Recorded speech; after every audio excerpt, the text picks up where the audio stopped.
The discovery of Tutankhamun's intact tomb was the greatest archaeological find in history. King Tut became a household name. Everyone knows about his golden treasures. But far more interesting is the story of his tragic childhood, his extraordinary love affair, and his sudden, mysterious death. Now, new clues are revealing the man behind the golden mask, the real Tutankhamun.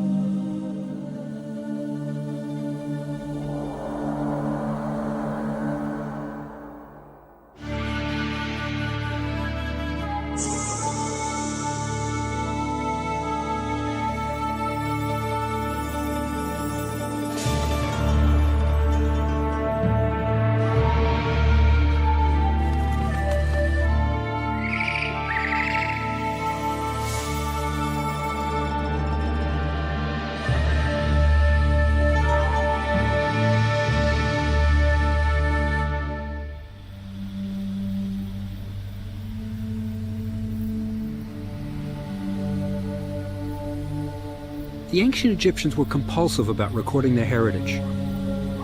They wrote everything down: battles, captives, offerings made to temples, and most important, their kings.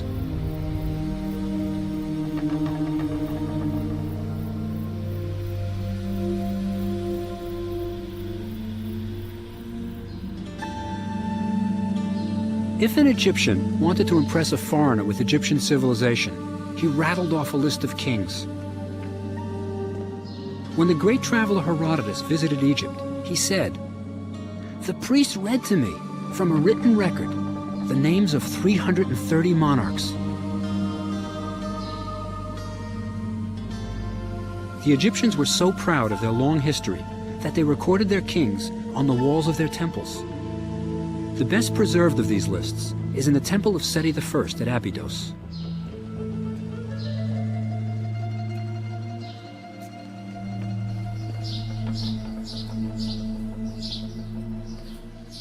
Here we are in the Hall of the Ancients. 3,000 years ago, a very important religious ritual took place here. Seti I, by reading the names of his ancestors, assured they would receive nourishment in the next world. Here's Seti. And this young man with the sidelock of youth, he's a prince named Ramses. He'd grow up to be known as Ramses the Great. In his hand, he's got a papyrus roll. He's reading the names. And here are the names of the kings. They go from Mena, the founder of Egypt, to Seti himself. Each name is in a cartouche. It's an oval made out of rope that magically encircles the pharaoh's name. A little bit of magical protection always helps. Above, it tells what's going on. It's a prayer for the dead. May Ptah Soker Osiris, Lord of the tomb, who is in Seti's temple, may he give offerings to the kings of Upper and Lower Egypt, from the Lord of the two lands, Seti I. May they have bread, beer, clothes, alabaster, everything they needed. And here are the names of the kings who would receive these offerings. Here's Cheops, the builder of the Great Pyramid. Down here, Amenhotep III. He ruled during the period of Egypt's greatest prosperity. But there's a problem right here. The name of the king that the world knows best is missing. Where is Tutankhamun?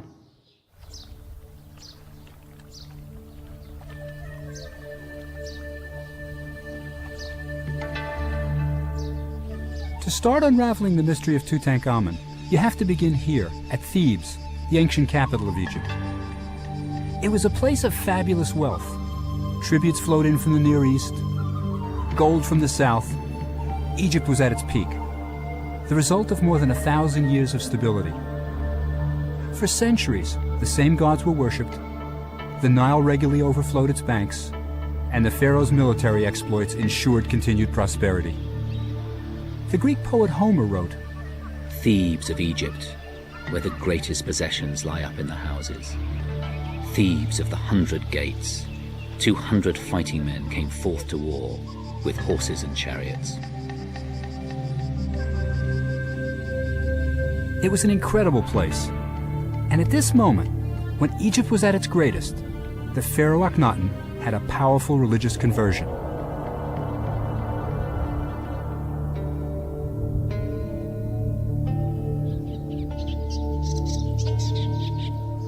The divine and absolute ruler of Egypt became a heretic.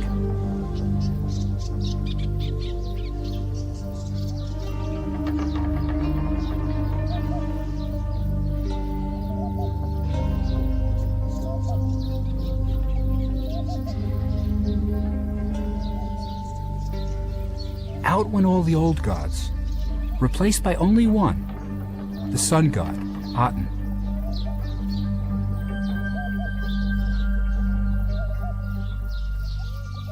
With a small band of followers, he moved the capital from glorious Thebes to a desert wilderness 150 miles south of modern Cairo, a place now called Tel al-Amarna.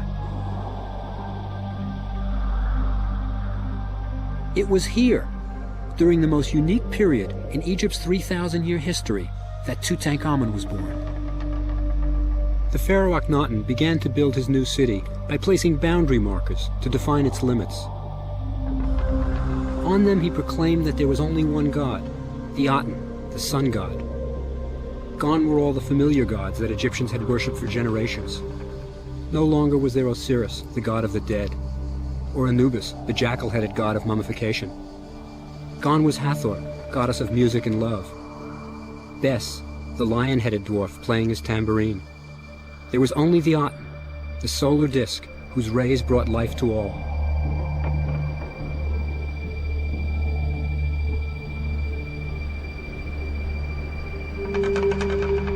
This was the religion into which Tutankhamun was born. But these weren't Akhenaten's only changes. Overnight, the style of art changed from formal to naturalistic. Where once the pharaoh was portrayed as well-muscled and vigorous, Akhenaten was shown as grotesque and deformed.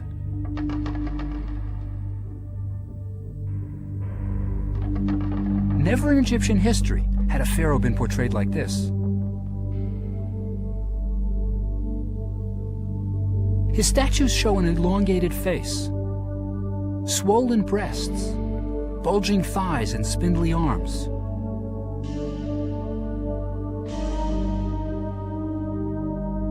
Even the pharaoh's wife, the famous Nefertiti, had thin arms and an unusually long neck. Their 6 daughters, the princesses, were depicted with deformed hydrocephalic heads, their skulls bulging out at the back. When early Egyptologists discovered these grotesque statues, they immediately sensed something bizarre had happened here. Even more surprising was the way the royal family was portrayed together. They were shown in intimate scenes, kissing and touching. Akhenaten was often shown holding one of his daughters on his knee in a tender family moment. Since the very beginnings of Egyptian civilization, no royal family had ever been shown in this manner. Centuries of traditions had just been swept away. Akhenaten also changed the political system that had been so successful for Egypt. In the past, Egypt's domination of the Near East had been built upon a large standing army, led by the pharaoh. With the king at its head, the army traditionally marched out to foreign countries to extend the borders of Egypt. After the army had conquered new land, they returned with everything of value that wasn't nailed down, and expected annual tribute to be sent, or they would be back. It was a simple system, and Egypt grew very rich. Akhenaten refused to do any of this. He simply wasn't interested. In his isolated city, he occupied himself with prayer to the god Aten and spent time with his wife Nefertiti and his children. Akhenaten turned the role of pharaoh from political leader into a religious one. These were remarkable times for Egypt, and into this tumultuous world, Tutankhamun was born. Across the river from Amarna, excavators discovered an inscription that states that Tutankhamun's father was a pharaoh. But which pharaoh? The answer is found in a remote valley where Akhenaten built his tomb.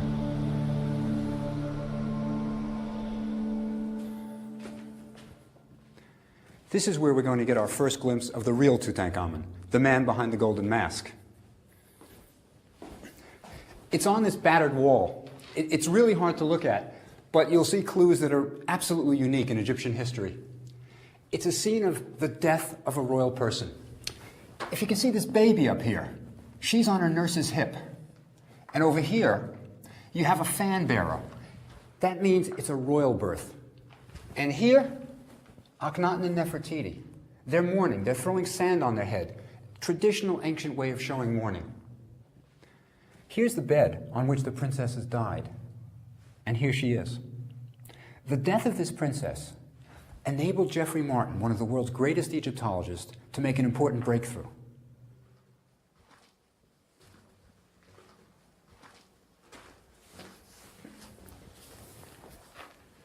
What Professor Martin realized is that in this room is an almost identical scene. We have the mourners. Here's one bending down, grabbing sand, throwing it in her face. But this time, it's not the death of one of the princesses. It's the death of a wife of Akhenaten, a minor wife, Kia. And Martin suggests that the baby that's born is no less than Tutankhamun. This is where the life and story of Tutankhamun begins. For Tutankhamun, growing up in the secluded city, life must have been very pleasant. Children were beloved in Egypt. The scribe Annie advised, "Marry young and have plenty of children." The geographer Strabo, who visited Egypt, reported with astonishment how many children the Egyptians raised.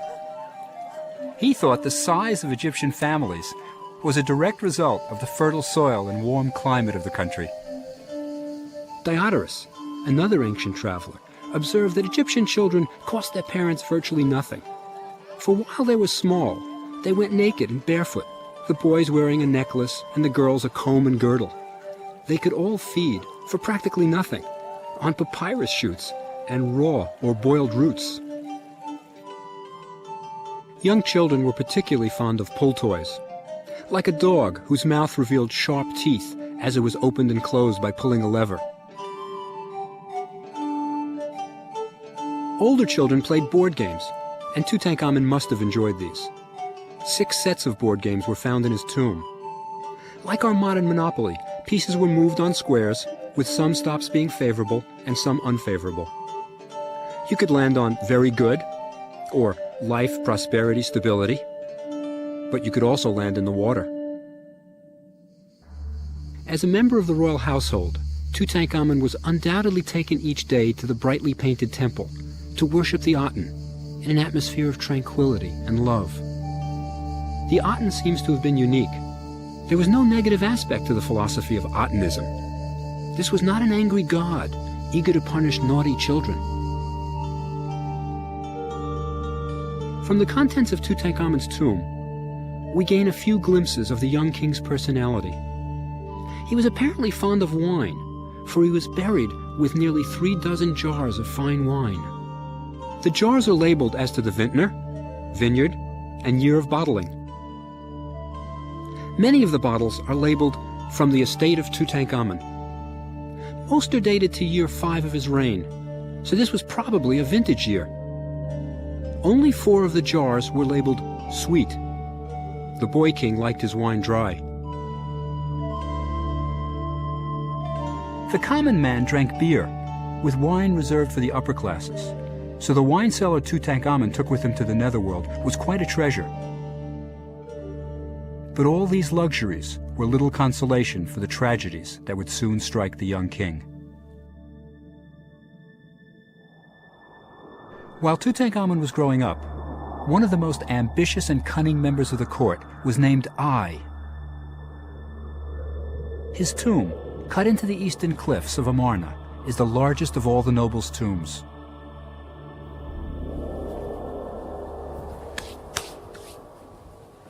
Here are Ai's titles. They're really interesting. The first one is the god's father. Now, the god is Akhenaten, but he's not literally his father. It means he's very close to the pharaoh. The second one is my favorite. It's fan bearer on the right-hand side of the king, which means he's literally Akhenaten's right-hand man. And there are other titles. This one here, overseer of the horses. Now, if you want to see how I got these titles, that's over here. Now, here's our man I. And the hand, that's a position of worship. So he's worshiping the one God permissible here. He's worshiping the Aten. Behind him is Mrs. I. She's got a beautiful wig on, cone of incense on her head, and her hands are in the same position. They're both worshiping the Aten. Now, if you want to see the rewards that this brings, come over here.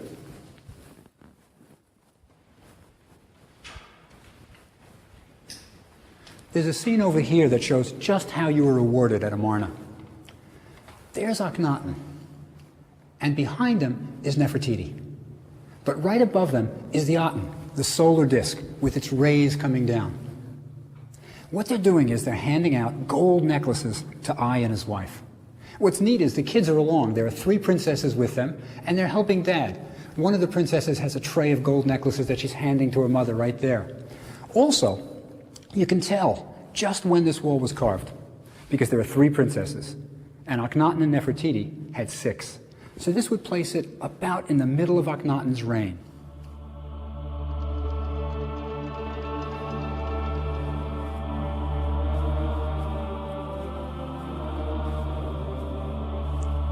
Like everything else at Amarna, there's a mystery here too. Look at these columns. They're unfinished. The tomb isn't complete. When the workmen reached this point, they put down their tools, walked away, and never came back. We know that Ai continued living for years after this point. So why did the most powerful official at Amarna leave his tomb unfinished in the middle of his pharaoh's reign? The reason Ai stopped work on his tomb is that all was not well at Amarna, and Ai had no intention of living out his days there. Akhenaten was a religious leader, but economically and politically, Egypt was going downhill quickly. Foreign territories were lost, Egyptian ambassadors wrote that they were no longer respected, and the army was in a state of disrepair. Even the new religion was not a success. People missed their old gods, and Akhenaten and Nefertiti were forced to bribe the residents of Amarna to appear to be faithful. In the 17th year of his reign, Akhenaten died under unknown circumstances. Sometime before Akhenaten's death, Nefertiti ceases to be mentioned, and we can only assume that she died as well.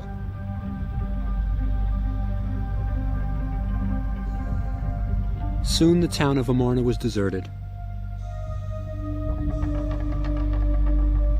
One indication of just how badly everyone wanted to forget the Amarna episode is that the famous bust of Nefertiti, one of the greatest works of art in the history of the world, was left behind on the sculptor's shelf. No one wanted it.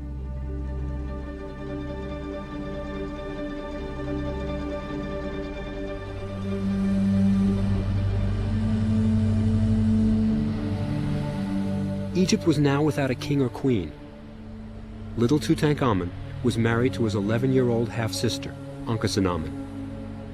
Young Tutankhamun, the only male heir, thus became pharaoh.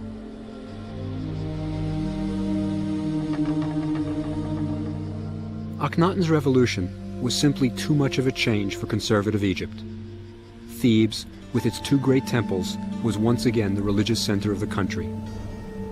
The thousands of priests, neglected for the 17 years of the Amarna experiment, could finally return to their rituals and worship the gods of ancient Egypt.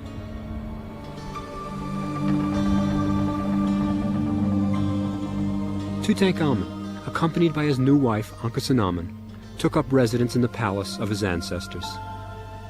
Imagine what it must have been like for the young boy to be uprooted from the only home he had ever known and brought to a city he had never seen.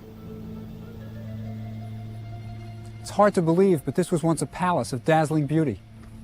It sprawled for 80 acres. There were gardens, lakes. But the reason it's in ruins is this: mud brick. Most of ancient Egypt was built out of it. Temples, tombs had to be built out of stone to last for eternity. But a palace just had to last a lifetime. In this throne room, an 11-year-old orphan began his reign as king of Upper and Lower Egypt, lord of the two lands, Tutankhamun. But clearly young Tutankhamun wasn't making the state decisions. Almost certainly it was I, promoted to the role of vizier, the highest office in the land, who was determining the fate of Egypt.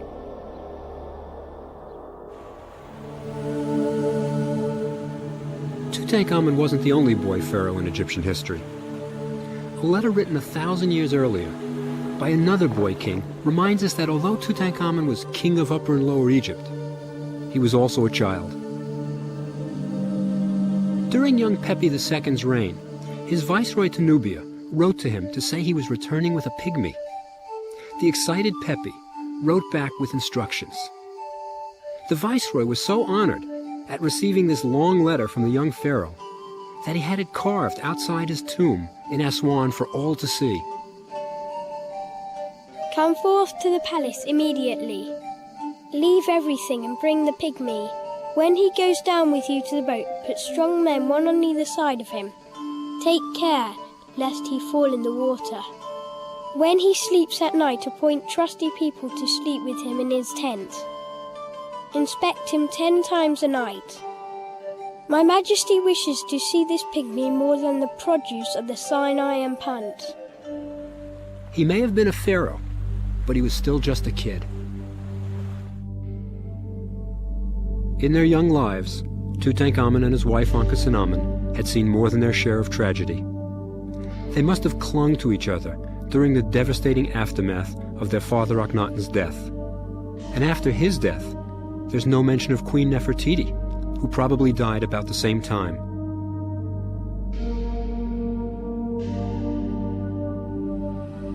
Now they were orphans, forced to move to Thebes, leaving behind their home, their religion, and even the loving memories of their father, now branded a heretic. From the objects found in Tutankhamun's tomb, it would seem as if the young couple were inseparable. One of the most touching pieces found in the tomb was a small golden shrine that once housed the statue of Tutankhamun. Each of the scenes on the shrine shows Ankhesenamun in the role of a loving, supportive wife. The vignettes show the royal couple in scenes of intimacy. They're touching. As Tutankhamun hunts, Ankhesenamun holds his next arrow. Tutankhamun pours perfume on his bride's hands. Obviously, they're devoted to each other and enjoy being together. For political reasons, their marriage ceremony took place when they were still children, but a real bond of affection between husband and wife clearly existed. The shrine was probably commissioned by Ankhesenamun as a gift for her husband. In a sense, it was a love letter written in gold. They were a magical couple, and in the tomb was a magical lamp. That was their special secret. The alabaster vessel has nothing painted on the outside, nor on the inside. But when it is lit, the young couple appears. The trick is that there's a second, smaller cup carved to fit inside, on which the couple has been painted. So it can only be seen when the lamp is lit and becomes translucent. Magic toys must have provided welcome relief for the young boy king, for all was far from well in the court of Tutankhamun.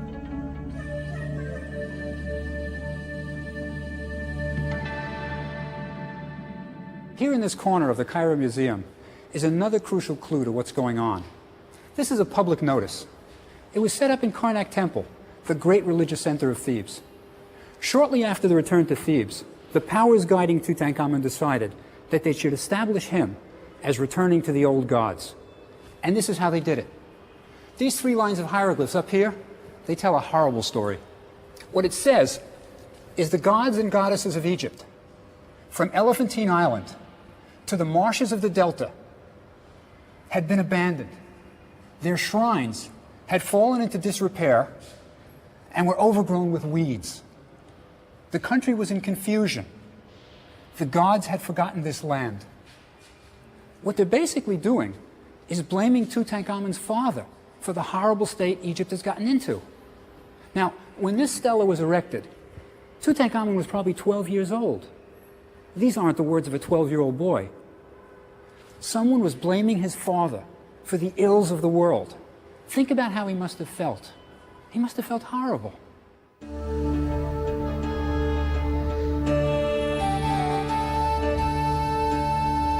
When Tutankhamun returned to Thebes, one of the first things he did was to complete a monument begun by his grandfather, Amenhotep III.